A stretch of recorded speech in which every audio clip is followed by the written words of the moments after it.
चिकित्सा के क्षेत्र में सुनहरा अवसर तलाशने वाले युवाओं के लिए जानकारी खास साबित होगी।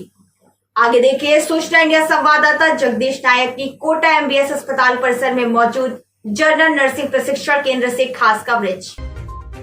डॉक्टर के साथ कदम से कदम मिलाकर चलने वाली चिकित्सा कर्मी को आपने जरूर देखा होगा, जिसे हम सामान्य भाषा में नर्सिंग कर्मी भी कहते हैं। और आज उसी नर्सिंग कर्मी से जुड़े सरकारी स्कूल में हम मौजूद हैं, जहां पर नर्सिंग की पढ़ाई करवाई जाती है। हम आपको बता देते हैं कि नर्सिंग की पढ़ाई 2 प्रकार की होती है, पहले ANM और दूसरी GNM। इसके बाद आप बैचलर और मास्टर मेडिकल साइंस भी कर सकते हैं, जिसे हम BSc व MSc नर्सिंग भी कहते हैं। इनमें 2 से 3 वर्षों का कोर्स होता है। इस कोर्स को करने के बाद आपको रजिस्ट्रेशन सर्टिफिकेट दिया जाता है, जिससे आप सरकारी नर्सिंग के पद के लिए आवेदन कर सकते हैं व आप चाहे तो किसी भी प्राइवेट या सरकारी अस्पताल में भी नर्सिंग की नौकरी प्राप्त कर सकते हैं। इससे जुड़कर आप किसी क्षेत्र में काम क्यों न कर रहे, आपको औसतन 20 से 25 हजार तक सैलरी मिल जाती है। तो आज ऐसे ही एक नर्सिंग स्कूल में से हम आपको रूबरू कराने जा रहे हैं। इंडिया में आपका स्वागत है। आपने कई स्कूल देखे हुए जहाँ बच्चे पढ़ते हैं। आज हम दिखाते हैं जहाँ पर डॉक्टर तैयार होते हैं। JNM का नर्सिंग जो कॉलेज है, हम यहाँ पर देखते हैं कि जो आज कोरोना काल में जिन बच्चों ने जो पूरी शक्ति पूरे लगन के साथ में कई सैकड़ों हजारों लोगों के जीवन बचाया, उसमें अपनी जान जोखिम में डालकर जिस तरह से हमारे नर्सिंग कर्मी काम करते हैं, और उनसे जो वहाँ के प्रिंसिपल है विष्णुदत्त जी यादव, इनसे जानते हैं कि किस तरह से आप यहाँ के जो नया भविष्य है, जो नए डॉक्टर तैयार होते हैं, किस तरह से आप इनको देखते हो और किस तरह से इनकी व्यवस्था करते हैं। बताइए सर, जो यहाँ पर आप डॉक्टर तैयार करते हो, हमारे नर्सिंग जो स्टूडेंट है वो पूरी लगन से जो काम करते हैं और जो कोरोना काल में उन्होंने जो मेहनत करी है, जो सेवाएं दी है, इसको लेकर आप क्या कहना चाहते हैं सर? धन्यवाद, आप पधारे यहाँ पे, है ना। तो मैं आपको बताना चाहूँगा कि ये संभाग का ये जो संस्थान है, संभाग का सबसे पुराना संस्थान है। ये संस्थान हमारे यहाँ पे कोटा में 1978 से लागू चल रहा है। अभी राज्य सरकार ने नई बिल्डिंग बना करके हमें दी है ना, और इसके अंदर हमारे प्रत्येक वर्ष 60 बच्चे आते हैं और 180 बच्चे प्रत्येक साल रहते हैं, और उनकी हम ट्रेनिंग करवाते हैं, और ट्रेनिंग करने के बाद में वो समाज को जा कर के अपना योगदान देते हैं।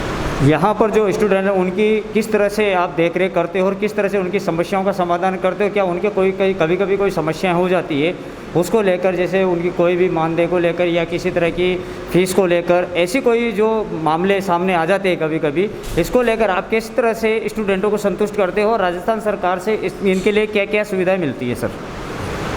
हमारे संस्थान में यहाँ पर जो विद्यार्थी पढ़ाई करते हैं उनके लिए राज्य सरकार हर महीने स्टाइपेंड प्रदान करती है ना। पैसे मिलते हैं। ऐसी अभी तक वैसी कोई ज़्यादा खास समस्या आती नहीं है। समस्या केवल हॉस्टल की है, रहने की है, और उसके अभी तक हॉस्टल बना नहीं है। हॉस्टल के लिए हमने कई बार लिख के दे चुके हैं। जगह का अभाव रहता है या बजट का अभाव रहता है। हमारे प्रिंसिपल साहब, माननीय प्रिंसिपल साहब सरदाना जी, हमारे अधीक्षक महोदय इसमें बड़े काम कर रहे हैं। मैंने हमारे यहाँ पे एक मुझे समस्या थोड़ा सा ये है कि इसके हॉस्टल के लिए, अगर हॉस्टल के लिए हमारे का जगह की बहुत कमी है। मैंने सर से कहा था, मैंने कहा जो कॉलेज है और हमारा संस्थान है उनको मिला कर के अगर कॉमन बना दिया जाए तो कोई दिक्कत नहीं है। कॉमन अगर हॉस्टल बन जाए तो दिक्कत नहीं है। होता क्या है कि 2 संस्थान हैं, अलग अलग आती हैं, अलग अलग साथ में रहते हैं संस्थान, तो सबका अपना अपना, क्योंकि नर्सिंग जो क्षेत्र है वो एक है। हम चाहें तो ये हो सकता है। अगर मेरी बात अगर आपके माध्यम से हमारे उच्च अधिकारियों को या राज्य सरकार को पहुँचे ये बात, तो अगर उसके ऊपर कोई निर्णय लिया जाए तो बहुत ही अच्छा होगा। जैसा कि अभी कोरोना काल में नर्सिंग स्टाफ ने काफ़ी सेवाएं दी है, अपनी जान जोखिम में डाली है, तो यहाँ से आपके यहाँ से तैयार हुए कितने स्टूडेंटों ने MBS मेडिकल कॉलेज या अन्य जाके जो कोरोना काल में अपनी ड्यूटी दी है और अपनी सेवाएं दी है, और उनका क्या तजुर्बा रहा, किस तरह सा रेस्पॉन्स उनसे मिला? हम देख रहे हैं कि ये जो कोरोना की जो दूसरी जो लहर थी, इसके अंदर बड़ी भयावह स्थिति रही है। राज्य सरकार ने, भारत सरकार ने समय समय पर डिमांड करी।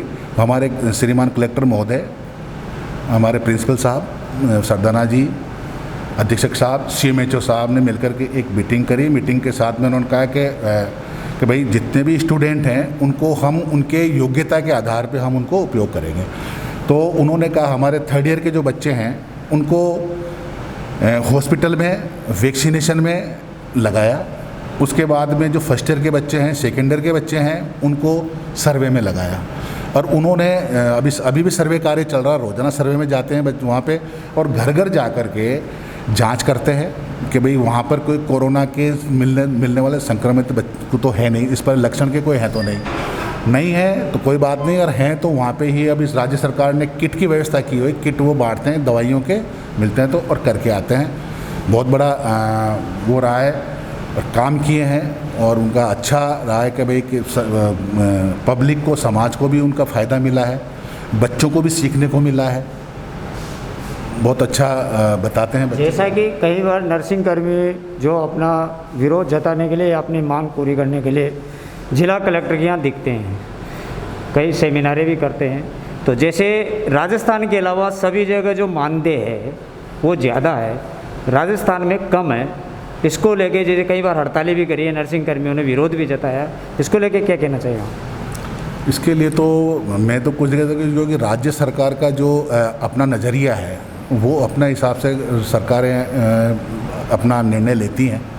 अब हम लोग इसके बारे में कुछ कह नहीं सकते, लेकिन वास्तव में जो मानदेय है एक कर्मचारी के लिए, जो मानदेय होना चाहिए एक उचित मानदेय होना चाहिए, जिससे कि उसको कार्य करने में अच्छे लगन से काम कर सके।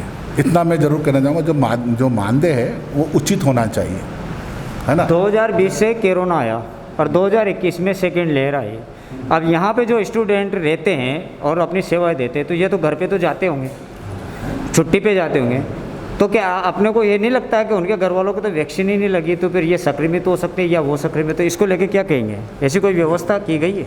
बिल्कुल आप सही कह रहे हैं। हमने कोशिश ये की है क्योंकि राज्य सरकार के और भारत सरकार का जो वैक्सीनेशन का शेड्यूल है वो उनके अनुसार काम कर रहा है, लेकिन फ्रंट लाइन होने के नाते हमारे जितने भी बच्चे हैं नर्सिंग के जो फ्रंट लाइन, उनको सबको हमने वैक्सीनेटेड किया हुआ है। और अगर ऐसी स्थिति जब रही है तो हमने उनको कोशिश की है कि बच्चे घर पे नहीं जा कर के यहीं रहें। हमने कोशिश ये कही कि ऐसे जगह पे उनकी अगर पोस्टिंग हुई हो कि जो डायरेक्ट ही कोविड के संपर्क में आए हों, तो उनको कोशिश की है कि वो हॉस्टल में या कहीं पे उनको रख करके उनके परिवार तक वो जाए नहीं तो परिवार के पास तो जाना ही पड़ेगा ना। लेकिन ऐसी क्यों नहीं व्यवस्था करता है मेडिकल विभाग कि जो जिनके परिवार उनके वहीं के वहीं व्यवस्था करे, उनके टीके लगाए, उनके वैक्सीनेशन करवाए, उनका सैनिटाइज करवाए। उनके घर की क्या व्यवस्था है, कहीं आसपास कचरा तो नहीं है या गंदगी से उनको दुश्वार के, वो तो कर सकता है ना प्रशासन। बिल्कुल सही है आप कह रहे हैं, पर लेकिन जो भी शेड्यूल हो रहा है 60 के प्लस, जो 60 प्लस वाले हैं, 45 प्लस वाले हैं, हिसाब से उनके आज वैक्सीनेशन हो चुका है। बच्चे हैं वो गांव ज़्यादातर बाहर के हैं, अपने यहाँ के कम हैं। तो अगर यहाँ के जो बच्चे हैं उनको तो हमने रखा, और यहाँ पे बच्चे जो हैं वो बिल्कुल अलग रहते हैं, है ना। कोशिश ये की है कि उनको वैक्सीनेशन पूरा हो। उनके परिवार वालों को भी हमने कहा कि भाई आप वैक्सीनेशन आप करवाएं। वैक्सीनेशन का तरीका जो अभी आप देख रहे हैं कितना अभी रहा है, अभी तो आज से वापस स्टार्ट हुआ है 18 से प्लस का, लेकिन फ्रंट लाइन के हिसाब से सभी बच्चों का हो चुका है। अरे यहाँ पर सबके वैक्सीनेशन हो गई? बिल्कुल हो गए। हमारे पास है परमेंद्र सिंह जी, जिन्होंने इस सेवा कोरोना काल में काफ़ी सेवाएं दी है और काफ़ी अवार्डों से इन्हें नवाजा गया है। प्रशासन और मेडिकल विभाग में इनको एक सम्मान दिया जाता है। हम जानते हैं परमेंद्र सिंह जी से कि कैसी व्यवस्था है और आप किस तरह से बताना चाहते हो ताकि आपकी बात आगे तक जाए।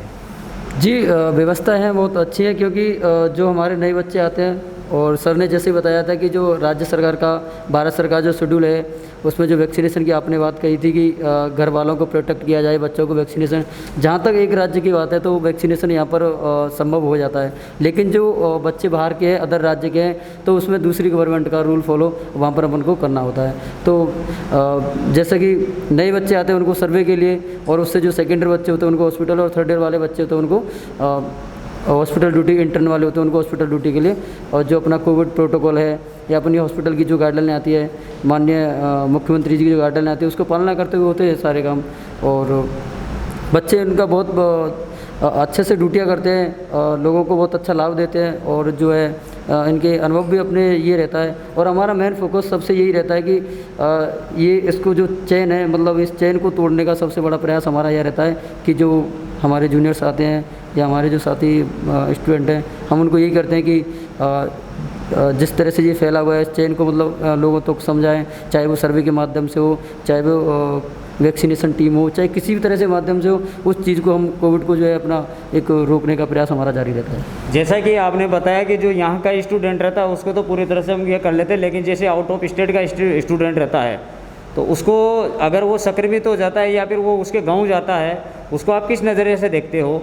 और जो आज कोरोना काल में जो यहाँ के बच्चों ने जो ड्यूटियाँ दी है, जो सेवाएं दी है और इस कोरोना काल को ख़त्म करने के लिए मेडिकल विभाग ने जो मेहनत करी है, तो आप इनके कभी कभी इनकी समस्याएं भी तो रहती होगी, उन समस्याओं को आप कैसे फॉलो करते हो, इनको कैसे संतुष्ट कर पाते हो? ऐसी क्या कोई समस्या है जो राज्य सरकार तक आपने भेज रखी है और वो अभी तक राजस्थान सरकार ने कोई जवाब नहीं दिया है? जैसा कि माननीय प्रिंसिपल सर ने बताया कि हॉस्टल के लिए समस्या है, जिसमें हमारा कोई स्थायी हॉस्टल नहीं है।